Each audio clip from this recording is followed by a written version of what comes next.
Number 1 முதலமைச்சர் முத்துவேல் கருணாநிதி ஸ்டாலின் என்று ஐயா எடப்பாடி பழனிசாமி ஒப்புக்கொண்டிருக்கிறார். இன்னைக்கு நிறைய பேர் வராங்க, பெண்கள் எல்லாம் அவரை பார்த்து அப்படியே ரசிக்கிறாங்களாம். வீட்டுக்காரர் செத்து போனா கூட பரவாயில்லன்றாங்களாம், புள்ள செத்தா கூட பரவாயில்லன்றாங்களாம். அது திரை கவர்ச்சியை பார்த்து கூடக்கூடிய கூட்டம் தரையில் நாயகன் முத்துவேல் கருணாநிதி ஸ்டாலின் தான். அருமை தம்பிகளே, அண்ணன்களே, திரை நடிகர்களே, அவரை எதிர்ப்பதற்கு முன்னால் அவர் அளவிற்கு உழைப்பதற்கு நீங்கள் தயாராக வேண்டும். ஏன் கேட்டா, ஸ்டண்ட் மாஸ்டர் வச்சு சண்டை காட்சி இல்ல, உண்மையாகவே மோடி என்ற வில்லனோடு நாங்கள் சண்டை போட்டுக்கிட்டு இருக்கோம். அமித்ஷா என்ற வில்லனோடு நாங்க சண்டை போட்டுக்கிட்டு இருக்கோம். நீ கேரளா பார்டர் வரைக்கும் வரலாம், தமிழ்நாட்டுக்குள் காலூன்ற முடியாது என்று சொல்லக்கூடிய ரியல் ஹீரோ முத்துவேல் கருணாநிதி ஸ்டாலினை தமிழ்நாடு பெற்றிருக்கிறது. பூஸ்டர் சுகரை கண்ட்ரோல் பண்ணும், உங்க ஆரோக்கியத்தை மீட்டு தரும். சர்க்கரையை கட்டுப்படுத்துறதுக்கான எளிமையான வழிமுறை, இயற்கையான வழிமுறை. அனைத்து மருந்து கடைகளிலும் கிடைக்கும். நம் தலைமுறையையும் காத்து நிற்கக்கூடிய முத்துவேல் கருணாநிதி ஸ்டாலின் என்ற மகத்தான மனிதருக்கு பிறந்த நாள் நிகழ்ச்சியை நான் வந்தவுடன் பார்த்தேன். இப்ப நடக்கிறது 21வது நிகழ்ச்சி. 20 நிகழ்ச்சிகளை ஏற்கனவே சென்னை கிழக்கு மாவட்டம் நடத்தி முடித்துவிட்டது. மார்ச் 1 தான் தமிழ்நாட்டினுடைய முதலமைச்சரின் பிறந்த நாள். ஏறக்குறைய 1 மாதத்திற்கு முன்பாகவே உங்களுடைய கொண்டாட்டம் தொடங்கிவிட்டது. இன்றைக்கு நாங்களும் இந்த நிகழ்ச்சியில் கலந்து கொள்ளக்கூடிய பெரிய வாய்ப்பினை ஏற்படுத்தி கொடுத்திருக்கக்கூடிய, அதிலும் இது சிறப்பு வாய்ந்த நிகழ்ச்சி. காரணம், எளிய மக்களும் விளிம்பு நிலை மக்களும் நல்ல திருமண மாளிகை தேடி அலைய வேண்டாம், இதோ நாங்களே அமைத்து தருகிறோம் என்று முதல்வர் திருமண மாளிகையை அமைத்து கொடுத்து அதில் முதல் நிகழ்ச்சியில் பங்கேற்கக்கூடிய வாய்ப்பையும் ஏற்படுத்தி கொடுத்திருக்கக்கூடிய ஆற்றல் வாய்ந்த அமைச்சர். எல்லாவற்றிற்கும் மேலாக வந்திருக்கக்கூடிய இளைஞர்கள் அவரை பார்த்து உழைப்பதற்கு கற்றுக்கொள்ள வேண்டும். காலையில் பல் அறுவை சிகிச்சையை செய்திருக்கிறார். இப்ப பேசக்கூடாது, ஆனால் நீங்க எல்லாம் அண்ணன் பேச்ச மிஸ் பண்ணிட்டோன்னு நினைச்சிடக்கூடாதேன்னு உங்களுக்காக பேசினார். ஊடகங்கள் எல்லாரும் இன்றைக்கு ஒருவருடைய வாகனத்தை பின்தொடர்கிறார்கள். இவர் காருக்குள்ள யாரை வச்சு கூட்டிட்டு வராருன்னு டெய்லி பார்த்துக்கிட்டு இருக்காங்க. அப்படி தொடர்ந்து யாரெல்லாம் அறிவாலயம் நோக்கி வர வேண்டும் என்பதற்கு மிகப்பெரிய அடிப்படையாக அமைந்திருக்கக்கூடிய சென்னை கிழக்கு மாவட்ட கழக செயலாளர், இந்து சமய அறநிலையத்துறையின் அமைச்சர், கோயில் பூனைகளுடைய கைகளிலிருந்து கோவிலிலிருந்து அபகரிக்கப்பட்ட சொத்துக்களை எல்லாம் மீட்கக்கூடிய பெரும் பணியை 5 ஆண்டுகளில் செய்திருக்கக்கூடிய பெரும் மதிப்பிற்கும் மரியாதைக்கும் உரிய அண்ணன் PK சேகர்பாபு அவர்களே, தலைமை ஏற்றிருக்கக்கூடிய துறைமுகம் மேற்கு பகுதி செயலாளர் அண்ணன் S முரளி அவர்களே, இந்த நிகழ்ச்சியில் வருகை தந்து பெருமை சேர்க்கக்கூடிய திராவிட முன்னேற்ற கழகத்தின் அனைத்து நிலை பொறுப்பாளர்களே, இந்த நிகழ்ச்சியில் வாழ்த்துறை வழங்க வருகை தந்திருக்கக்கூடிய நாடறிந்த பேச்சாளர், உலகம் முழுவதும் அவருடைய பேச்சை கேட்காதவர்கள் இல்லை என்று சொல்லக்கூடிய அளவிற்கு கல்யாண மாலை பெரும் மதிப்பிற்கும் மரியாதைக்கும் உரிய அம்மா மீரா நாகராஜன் அவர்களே, வருகை தர இருக்கக்கூடிய இந்த நிகழ்ச்சிக்கு வருகை புரிந்திருக்கக்கூடிய சட்டத்துறையின் அமைச்சர், ஆற்றல் வாய்ந்த செயல் வீரர், எதிர் முகாமிலிருந்து வரக்கூடிய விமர்சனங்களுக்கு சுட சுட பதிலடி தரக்கூடிய என்னாலும் ஆற்றல் வாய்ந்த அமைச்சராக இருக்கக்கூடிய பெரும் மதிப்பிற்கும் மரியாதைக்கும் உரிய ஐயா ரகுபதி அவர்களை உங்கள் அனைவரின் சார்பிலும் வருக வருக என்று மனமகிழ்ச்சியோடு வரவேற்கிறோம்.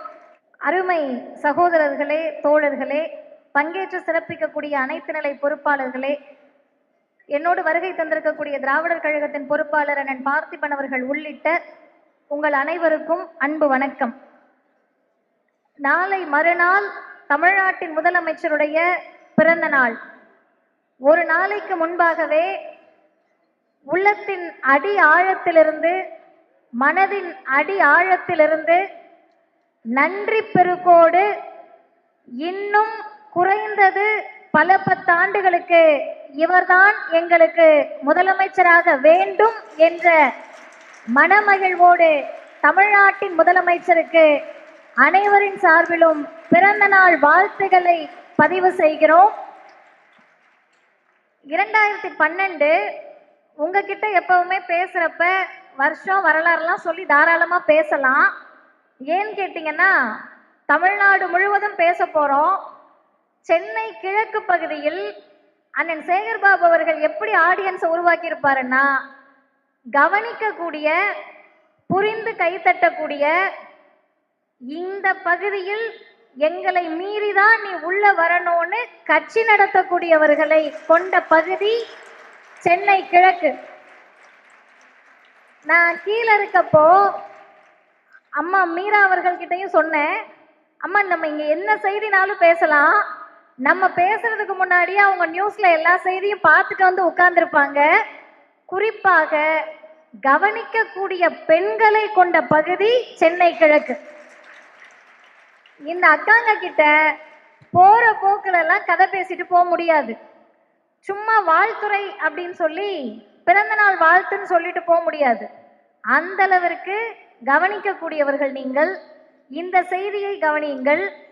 2012 தமிழ்நாட்டினுடைய இன்றைய முதலமைச்சர், அன்றைக்கு திராவிட முன்னேற்ற கழகத்தினுடைய பொருளாளராக இருந்த நம்முடைய தளபதி அவர்களுடைய பிறந்த நாள் நிகழ்ச்சி சென்னை காமராஜர் அரங்கத்தில் நடைபெற்றது. அந்த நிகழ்ச்சியில் எங்களுடைய கழகத்தின் தலைவர் ஆசிரியர் ஐயா ஒரு வாழ்த்து செய்தியை பேசுகிறார். அதை கொஞ்சம் நல்லா கவனிச்சிங்கன்னா அவர் சொல்றாரு, எதிரிகளும் இவரை பாராட்டுவார்கள், எதிரிகளும் இவரை ஏற்றுக்கொள்வார்கள். ஏனென்றால் இவர் பகுத்தறிவால் தளபதி, பண்பால் தளபதி, உழைப்பால் தளபதி, தன்னுடைய வல்லமையால் தளபதி, அனைத்திற்கும் மேலாக தன் சோதனைகள் காலகட்டத்திலும் தளபதியாக இருந்தவர் நம்முடைய தளபதி என்று வாழ்த்தினார். இதுல ஒரு வரியாக பாருங்க, எதிரிகளும் ஏற்றுக்கொண்டிருக்கிறார்கள் என்று 2012 சொன்னார். இன்னைக்கு 2026 எதிரிகளும் ஏற்றுக்கொண்டிருக்கிறார்கள், எதிர் முகாமில் இருப்பவர்களும் ஏற்றுக்கொண்டிருக்கிறார்கள். கண்ணுக்கு எட்டிய தூரம் வரை எதிரிகளே இல்லை என்று சொல்லுவதற்கு நாம் பாசிசவாதிகள் கிடையாது. கண்ணுக்கு எட்டின தூரம் வரைக்கும் எனக்கு எதிரியே இல்லை என்று சொல்லுவதற்கு நாம் பிஜேபி காரர்கள் கிடையாது. ஆனா நம்ம என்ன சொல்றோம்னா, அவரை எதிர்க்கணும்னா அவர் அளவிற்கு நீங்கள் உழைக்க வேண்டும். ஒரு நாளும் உங்களால் அதை செய்ய முடியாது. எதிரிகள் எப்படி ஏற்றுக்கொண்டிருக்கிறார்கள் அப்படின்றதுக்கு ஒரே ஒரு வீடியோ மட்டும் உங்களுக்கு. எல்லோருக்கும் எல்லாம் ஓரணியில் தமிழ்நாடு ஒன்றிணைவோ உங்கள் தொகையில் முதலமைச்சர் உங்களுடன் சாரி மக்களை தேடி மருத்துவம் இல்லம் தேடி திரும்பி நான் முதலமைச்சர் தமிழ் புதல்வர் புதுவைப்பேர் உங்கள் கனவை சொல்லுங்கள். நம்பர் 1 முதலமைச்சர் தமிழ்நாடு வந்து சாரி. நாம இவ்வளவு திட்டங்களை கொடுத்து புதிய சூரியனுக்கு தான் ஓட்டு போடணும். நம்பர் 1 முதலமைச்சர் முத்துவேல் கருணாநிதி ஸ்டாலின் என்று ஐயா எடப்பாடி பழனிசாமி ஒப்புக்கொண்டிருக்கிறார். நாங்க பேசினா கூட, திமுகவினுடைய கொள்கை பரப்பு செயலாளர் பேசினா கூட, அடுக்கடுக்காக முத்தாக இத்தனை திட்டங்களையும் பதிவு செய்ய முடியாது. என்னன்னு கேட்டீங்கன்னா, பொய் சொல்ல முடியும். எதுவுமே வேலை நடக்கலன்னா பொய் சொல்ல முடியும். எல்லா வேலைகளும் நடந்திருக்கிறது. தமிழ்நாடு தலை நிமிர்ந்திருக்கிறது. தமிழ்நாடு வளர்ச்சியின் பக்கம் நிற்கிறது. எனவே யாரும் குறை சொல்ல முடியாத ஒரு ஆட்சியை தமிழ்நாட்டின் முதலமைச்சர் கொடுத்து கொண்டிருக்கிறார். இப்ப எதிரிகளால் ஏற்றுக்கொள்ளப்பட்டவர். 2வது பண்பால் தளபதி. எப்படி பண்பால் தளபதின்றதுக்கு ஒரே ஒரு எடுத்துக்காட்டு சொல்றேன். நேற்றைக்கு முதல் நாள் தமிழ்நாட்டினுடைய தன்னிகரில்லா போராளியாக வாழ்ந்து, பொது உடைமை போராளியாக வாழ்ந்து, தகைசால் தமிழராக வாழ்ந்து மறைந்தார் பெருமதிப்பிற்கும் மரியாதைக்கும் உரிய ஐயா நல்லக்கண் அவர்கள். அவருடைய மறைவின் போது தமிழ்நாட்டினுடைய முதலமைச்சர் 3 முறை போய் பார்க்கிறாரு. நேற்றைக்கு அங்கு எல்லோரும் வீர வணக்கம் செலுத்துகிற போது தான் ஒரு முதல்வர் என்பதையெல்லாம் தாண்டி தான் ஒரு போராளி என்பதை நிரூபிக்கக்கூடிய வகையில் வீர வணக்கத்தை அவரே செலுத்துகிறார். யோசிச்சு பாருங்க, முதலமைச்சராக இருந்து இதெல்லாம் செய்கிறாரான்னு கேட்டா, அவருடைய மரபணுவில் இருப்பது முத்தமிழறிஞர் கலைஞர் என்ற போராளி, பேரறிஞர் அண்ணா என்ற ஆகச்சிறந்த நிர்வாகி, தந்தை பெரியார் என்ற பகுத்தறிவுவாதி, இவர்களால் ஆளாக்கப்பட்டு உருவாக்கப்பட்டவர் தமிழ்நாட்டுடைய முதலமைச்சர்.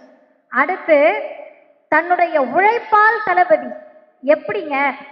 நான் உண்மையாகவே நன்றி சொல்லுவதற்காக தான் இந்த வாய்ப்பை பயன்படுத்திக் கொள்ளுகிறேன். நினைவில் இருப்பதை வைத்து சொல்லுகிறேன். 5 ஆண்டுகள் முடிய இருக்கிறது, இல்ல 6ஆம் ஆண்டு தொடர இருக்கிறது. தமிழ்நாட்டின் முதலமைச்சராக 2வது முறை தொடர இருக்கிறார். எப்படி, எதை வச்சு சொல்றீங்க? ஓவர் கான்பிடன்ஸா? இல்ல. அவருக்கு எதிரிகள் இல்லைன்னு நினைக்கிறீங்களா? இல்ல. ஆகப்பெரிய எதிரிகள் இருக்கிறார்கள் டெல்லியில், ஆகப்பெரிய மோசடிக்காரர்கள் இருக்கிறார்கள் நாக்பூரில். இந்தியாவே எங்க கண்ட்ரோல்னு சொல்லக்கூடிய பிஜேபி இருக்கு. பீகார் வந்துட்டோம், அடுத்து தமிழ்நாடு தான் சொல்லக்கூடிய ஷாக்கள் இருக்கிறார்கள். எல்லோரும் அந்த பக்கம் இருந்தாலும் மக்கள், தமிழ்நாட்டின் மக்கள் முதல்வரின் பக்கம் நிற்கிறார்கள். அப்படி என்னங்க செஞ்சுட்டாரு? காலை உணவு திட்டம், தமிழ் புதல்வன் திட்டம், புதுமை பெண் திட்டம், நான் முதல்வன் திட்டம், மகளிர் உரிமை தொகை, இல்லம் தேடி கல்வி, மக்களை தேடி மருத்துவம், இன்னுயிர் காப்போம் 48, அனைத்திற்கும் மேலாக தோழி விடுதிகள், பெண்களுக்கு உள்ளாட்சி அமைப்புகளில் 50% இடஒதுக்கீடு, சொத்து பதிவில் பெண்களுக்கு கட்டண சலுகை, அண்ணல் அம்பேத்கர் தொழில் முன்னோடி திட்டம், வேளாணுக்காக தனியான நிதிநிலை அறிக்கை, கலைஞர் கனவு இல்லம், கல்வியால் முன்னேறுங்கள் என்ற திட்டம், சிகரம் தொடு திட்டம், உயர்வுக்கு படி திட்டம், கீழடி அருங்காட்சியகம், மதுரையில் கலைஞர் நூற்றாண்டு நூலகம், கிளாம்பாக்கத்தில் கலைஞர் நூற்றாண்டு பேருந்து முனையம், எல்லாவற்றிற்கும் மேலாக 5300 ஆண்டுகளுக்கு முன்பே இரும்பை பயன்படுத்தியவர்கள் தமிழர்கள் என்று உலகத்திற்கு பிரகடனம், ஈழத்தமிழர்களுக்கு வீடுகள், தமிழ் பரப்புரை கழகம், தமிழ்நாடு முழுவதும் புத்தக கண்காட்சிகள், தந்தை பெரியாருடைய பிறந்த நாளை சமூக நீதி நாள் என்று அறிவித்தார்,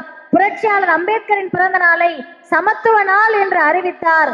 எல்லாவற்றிற்கும் மகுடம் சூட்டக்கூடிய வகையிலே 5000 ரூபாயை பெண்களுக்கு நான் வழங்குகிறேன் என்று சொல்லி, இது எல்லாமே நினைவில் இருந்த திட்டங்கள். இது எதுவுமே நான் முழுசா சொல்லல, அதிகபட்சம் 20-25 சொல்லியிருப்போம். ஆனால் அவர் செய்திருக்கக்கூடியது 400க்கும் மேற்பட்ட சாதனைகளை செய்து ஒப்பற்ற முதலமைச்சராக நிற்கிறார். இன்னும் 3 செய்தியோட நான் நிறைவு செய்கிறேன். இப்ப நான் சொன்னேன்ல, இதெல்லாம் இதுல முக்காவாசி திட்டம் படிப்புக்கானது. உங்கள் பகுதியில் முதல்வர் படைப்பகம், மாணவர்களுக்கு மடிக்கணினி, சொல்ல சொல்ல எல்லாம் ஞாபகம் வருது. இது எல்லாமே கல்வி, படிப்பு, பெண்ணுரிமை, உயர்வு. நீங்க அப்படியே எதிர்முகாம்ல பாருங்க, கல்வி பயில வான்னு கூப்பிட்டா திராவிடம், தமிழ்நாட்டினுடைய முதலமைச்சர் திராவிட மாடல். கலவரம் பண்ண வந்தா அது ஆரிய model, BJP model, Modi model. பெண்ணுரிமையை பற்றி நாம் பேசிக் கொண்டிருக்கிறோம், அந்த பக்கம் அது எதுவுமே கிடையாது. படி படி படி என்று ஒரு முதல்வர் சொல்லுகிறார், மேடை ஏறி சொல்லுகிறார். இங்கே பெண்கள் இருக்கீங்க, இன்னைக்கு நிறைய பேர் வராங்க, பெண்கள் எல்லாம் அவரை பார்த்து அப்படியே ரசிக்கிறாங்களாம். வீட்டுக்காரர் செத்து போனா கூட பரவாயில்லன்றாங்களாம், புள்ள செத்தா கூட பரவாயில்லன்றாங்களாம். அது திரை கவர்ச்சியை பார்த்து கூடக்கூடிய கூட்டம் தரையில் நாயகன் முத்துவேல் கருணாநிதி ஸ்டாலின் தான். ஏன் தரையில் நாயகன்னு கேட்டீங்கன்னா, ஒரு மாணவர் இப்படி மேடையில வந்து பேசுறாரு, இளைஞர்கள் கேட்டுக்கங்க, நீங்க என்ன காரணத்துக்குனாலும் உள்ள வந்திருக்கலாம், ஆனா வெளியே போறப்ப இந்த செய்தியோடு போங்க. அந்த மாணவன் சொல்லுகிறார், தமிழ் புதல்வன் திட்டத்துல மாசம் 1000 ரூபாய் எனக்கு தராங்க. 1000 ரூபாய்லாம் ஒரு காசான்னு நீங்க நினைக்கலாம். பெற்றோர்கள் கேட்டுக்கங்க. அந்த பையன் சொல்றாரு, எனக்கு 10 நாள் சாப்பாடுங்க, அந்த மாசம் 1000 ரூபாய். அடுத்து சொல்லுகிறார், ஹாஸ்டல்ல இருந்தேன், ஐயோ என்ன பண்றது, கையில காசே இல்லையேன்னு சோர்ந்து போயிருந்தேன். போன்ல மெசேஜ் வந்துச்சுன்னு எடுத்து பார்த்தேன். அன்பு மகனுக்கு தமிழ் புதல்வன் திட்டத்தில் 1000 ரூபாய் செலுத்தப்பட்டிருக்கிறது. ஒரு முதல்வர் அந்த பையனுக்கு ஒரு இடத்துல கூட சுயமரியாதைக்கு இழுக்காக அது மாறிடக்கூடாது. ஐயோ அரசு பணம் கொடுக்குதுன்னு தோணக்கூடாது, இது சலுகைன்னு தோணிடக்கூடாது. அப்பா உனக்கு வங்கி கணக்குல போடுறேன்ற உணர்வை தர வேண்டும் அன்பு மகனுக்கு என்று தொடங்குகிறது. இன்னொரு பொண்ணு போன வாரம் மேடையில பேசுறாங்க, நான் அடித்து சொல்லுகிறேன், பந்தயம் கட்டி சொல்லுகிறேன், உலக வரலாற்றில் இது போன்ற காட்சிகள் தமிழ்நாட்டை தவிர வேறு எங்கும் நடக்காது. ஒரு பொண்ணு மேடையில சொல்றாங்க, நான் கலை கூத்தாடி, நேற்று வரைக்குமே என் குடும்பம் கலை கூத்தாடி, தெருவில் நின்று நான் பிச்சை எடுத்திருக்கேன். இன்னைக்கு நான் யார் தெரியுமா? கலை கூத்தாடி ஸ்னேகா. இன்னைக்கு ஜிம்னாஸ்டிக் வீராங்கனையாக உங்கள் முன்னால் நிற்கிறேன். கருப்பு சட்டைக்காரவங்க எதுக்கு முதல்வரை இவ்வளவு கொண்டாடுறோம், உச்சி முகர்ந்து கொண்டாடுறோம்னா, பெரியாரின் பெருங்கனவு இது. தமிழ்நாட்டில் ஒருத்தர் கூட குலத்தொழில் செய்யக்கூடாது, அனைவரும் கற்றறிந்தவர்களாக மாற வேண்டும் என்பது அறிவுலக பேராசான் தந்தை பெரியாருடைய கனவு. அந்த கனவை நிறைவேற்றியவர் முத்துவேல் கருணாநிதி ஸ்டாலின் என்ற முதலமைச்சர். இறுதியாக ஒரு செய்தியை சொல்லுகிறேன். இவ்வளவு செஞ்சுட்டு உழைக்காம இருக்கணும்ல, எல்லாம் செஞ்சுட்டாரு, திரும்ப எதுக்கு தேர்தல் பிரச்சாரத்துக்கு வேற போகணுமா அப்படின்னு நினைக்கிறப்பதான் இன்னைக்கு காலையில அண்ணா அறிவாலயத்தில் இருக்கிறார். 10 மணிக்கு நியூஸ்ல வருது கோயம்புத்தூர்ல இருக்காரு. கோயம்புத்தூர்ல போய் தந்தை பெரியார் பெயரில் அமைய இருக்கக்கூடிய நூலகத்தை, அறிவுசார் மையத்தை பார்வையிடுகிறார். கொஞ்ச நேரம் கழித்து பிரேக்கிங் நியூஸ் வருது, ஒரு குழந்தை மரணித்தவுடன் உடல் உறுப்புகளை தானம் பண்ணியிருக்காங்க. அவங்க வீட்டுக்கு போறாரு. கொஞ்ச நேரம் கழிச்சு பார்த்தா ஃபீல்டு விசிட், மாலை மாநாடு, வயது வெறும் 73. நாளை மறுநாள் அவருக்கு வயசு 73. அருமை தம்பிகளே, அண்ணன்களே, திரை நடிகர்களே, அவரை எதிர்ப்பதற்கு முன்னால் அவர் அளவிற்கு உழைப்பதற்கு நீங்கள் தயாராக வேண்டும். ஏன் கேட்டா, ஸ்டண்ட் மாஸ்டர் வச்சு சண்டை காட்சி இல்ல, உண்மையாகவே மோடி என்ற வில்லனோடு நாங்கள் சண்டை போட்டுக்கிட்டு இருக்கோம். அமித்ஷா என்ற வில்லனோடு நாங்க சண்டை போட்டுக்கிட்டு இருக்கோம். நீ கேரளா பார்டர் வரைக்கும் வரலாம், தமிழ்நாட்டுக்குள் காலூன்ற முடியாது என்று சொல்லக்கூடிய ரியல் ஹீரோ முத்துவேல் கருணாநிதி ஸ்டாலினை தமிழ்நாடு பெற்றிருக்கிறது. நாங்க ஏன் இவ்வளவு இருமாப்பாக பெருமையோடு இந்த முதலமைச்சரை கொண்டாடுகிறோம்னு கேட்டா, எல்லாருக்கும் வரலாறு இருக்கிறது, எல்லா கட்சிகளுக்கும் வரலாறு இருக்கிறது. ஒண்ணு வேணா, நாளைக்கு யாராவது நினைச்சோம்னா நம்ம கூட கட்சி ஆரம்பிக்கலாம், கட்சி ஆரம்பிச்சுட்டு சிஎம் ஆகணும்னு கனவு காணலாம், நாளைக்கே சிஎம் அப்படி கூட நினைக்கலாம். ஆனால் அவர் நேற்றைக்கு கட்சி தொடங்கி இன்னைக்கு முதல்வர் ஆனவர் கிடையாது. இன்றைக்கு பேசுகிறார் கோவையில், மக்களுடைய இன்ப துன்பங்களில் அவங்க கூட நில்லுங்க, அதனாலதான் அவங்க நம்ம கூட நிக்கிறாங்கன்னு பேசுறாரு. யோசிச்சு பாருங்க, உடல் உறுப்பு தானம் பண்ணுங்கன்னு ஒரு முதலமைச்சர் சொல்றது இயல்பு. ஆனால் உடல் உறுப்பு தானம் செய்த குடும்பத்தை நேரடியாக போய் பார்க்கக்கூடிய மனிதநேய மாண்பாளரை தமிழ்நாடு பெற்றிருக்கிறது. இந்த முதலமைச்சர் மீண்டும் வெல்வார் என்பதில் 1% கூட எங்களுக்கு சந்தேகம் கிடையாது. அப்படி அவர் வெல்ல வேண்டும் என்பதில் மிகப்பெரிய சுயநலம் நம்ம எல்லாருக்கும் இருக்கு. என்ன சுயநலம் தெரியுமா? திமுகவை பொறுத்த வரைக்கும் வெற்றி தோல்வி அவர்களுக்கு புதிதல்ல. வென்றால் அதிகமா வேலை பார்ப்பாங்க, தோல்வியுற்ற போது ரொம்ப அதிகமா வேலை பார்த்தாங்க. எனவே அது அவர்களுடைய பிரச்சனை கிடையாது, தமிழ்நாட்டினுடைய பிரச்சனை.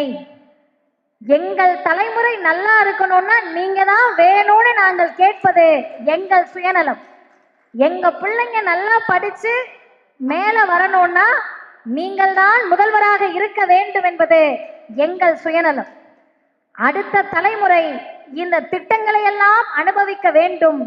டெல்லியை எதிர்த்து போராட வேண்டும், பாசிசத்தை எதிர்த்து போராட வேண்டும், மதக்கலவரம் தமிழ்நாட்டில் நடைபெறக்கூடாது என்ற சுயநலத்தால் நாங்கள் முத்துவேல் கருணாநிதி ஸ்டாலின் என்பவர் முதலமைச்சராக இருக்க வேண்டும் என்று நினைக்கிறோம். இறுதியாக மார்ச் 1 பிரதமர் மோடி திருப்பரங்குன்றம் வராருன்னு ஒரு செய்தி வந்துச்சு. திருப்பரங்குன்றத்தை அவர்கள் ப்ராஜெக்டா வச்சிருக்காங்க. எப்படியாவது மற்றும் ஒரு அயோத்தியா மாத்திரணும்னு வெளிப்படையா பேசுறாங்க. ஆனா இங்க என்ன தெரியுமா நடந்துச்சு? ஒற்றை ஆளாக நின்று கலவரத்துல கூட நீ ப்ரொனவுன்ஸ் பண்ண முடியாது. கலவரம் என்ற சொல்லை உங்கள் வாழ்நாளில் தமிழ்நாட்டில் நீங்கள் உச்சரிக்க முடியாது என்ற நிலையை தமிழ்நாட்டினுடைய முதலமைச்சர் எடுத்திருக்கிறார். பாதுகாப்பான கரங்களில் நாங்கள் இருக்கிறோம். இன்னும் பல 10 ஆண்டுகளுக்கு தமிழ்நாட்டினுடைய முதலமைச்சரின் பாதுகாப்பான கரங்களில் நாங்கள் இருக்க வேண்டும் என்று நினைக்கிறோம். அதற்காகவே அறிவியல் வளர்ந்து விட்டது, 100 ஆண்டு வாழ வேண்டும் என்று வாழ்த்த மாட்டோம். அறிவியல் எவ்வளவு துணை புரிகிறதோ அத்தனை ஆண்டுகள் தமிழ்நாட்டினுடைய முதலமைச்சர் வாழ வேண்டும் என்று வாழ்த்தி விடைபெறுகிறேன். வாய்ப்புக்கு நன்றி, வணக்கம்.